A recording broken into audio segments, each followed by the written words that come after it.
सांग्रांशाला बंदे मातरम रसाबनाय बंकिम चंद्र चटर्जी ने 187 विषय आसे मनिशाल आज शालनो रगने राजाकोर आगुलिने मुक्तदर ऑडिटोरियम काइसा बरमरमने पांदा संसार जाका और पांजौ नगरे अकरांगे फाइ मानजक फाइका हस्तिने थंगथांग बेदेगने मंत्री टिंकु रॉय आगोसं पांदा सेंगसे रुवैना बंकिम चंद्र चटर्जी ने मांगफ्लिव खुमरुवै बरमरखा पांदा फाइ मानजक फाइने नगराइरो आवने उला बंकिम चंद्र ने लाइबुमास हावे खनारिका मंत्री टिंकु रॉय आबरम रजक মানে পান্ডব মন্ত্রী টিঙ্কু রয়ন কারিবো ফাই মানজক ফাইনে নগরাই রগ্নব কগনারক মানে নুকজাখা সেখানে একটা ভয়ানক স্থিতিতে আমাদের রাজ্য এসে দাঁড়িয়েছে।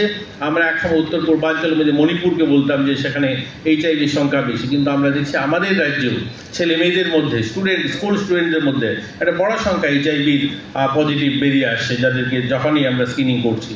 তো আজকের সমস্যাটি কি? তখনকার যে ব্রিটিশের বিরুদ্ধে যে লড়াইটা ছিল আমাদের, আজকে কিন্তু এই লড়াইটার তো আর দরকার নেই। আমরা স্বাধীন ভারতের নাগরিক। আজ আমাদের লড়াইটা ওই এইচআইভির বিরুদ্ধে আমাদের লড়তে হবে। তার জন্য আমাদের মেয়েরা, আমাদের মহিলারা, আমাদের ভাইয়েরা সকলে মিলে তার আন্দোলনের জন্য লড়াই দাঁড়াতে হবে।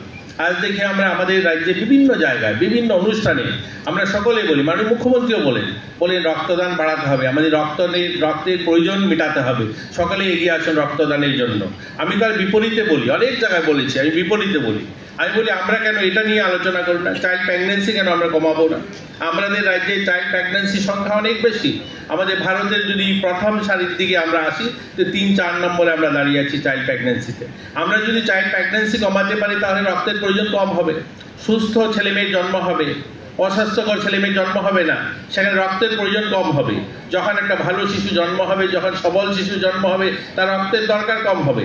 তো আমরা যদি সেটা করতে পারি, আমরা যদি স্বচ্ছ ত্রিপুরা নির্মাণ করতে পারি, পরিষ্কার পরিচ্ছন্ন ত্রিপুরা নির্মাণ করতে পারি, আমরা নেশাকে যদি বন্ধ করতে পারি, নেশার থেকে যদি আমাদের ছেলে মেয়েকে বাঁচাতে পারি, তাহলে আমরা সুস্থ থাকবো, সুস্থ সমাজ তৈরি হবে, তাহলে রক্তের প্রয়োজন কম হবে। আমরা রক্তদান বাড়াতে হবে না, রক্তের প্রয়োজন যখন আমরা কম করব তখন রক্তদান অটোমেটিকলি কম করলেও চলবে। তা আমাদের এই যে সামাজিক বেদিগুলো, এগুলোর জন্য আজ লড়াই করতে হবে আমাদের সমাজ, আমাদের সকলেই। আর আমাদের দপ্তরগুলো, আমাদের সরকার দেখুন এই ধরনের বিষয়গুলো নিয়ে কাজ করছেন। আমি আমার আলোচনা খুব সংক্ষেপে করার চেষ্টা করব। Bureau report, কক্ষরা।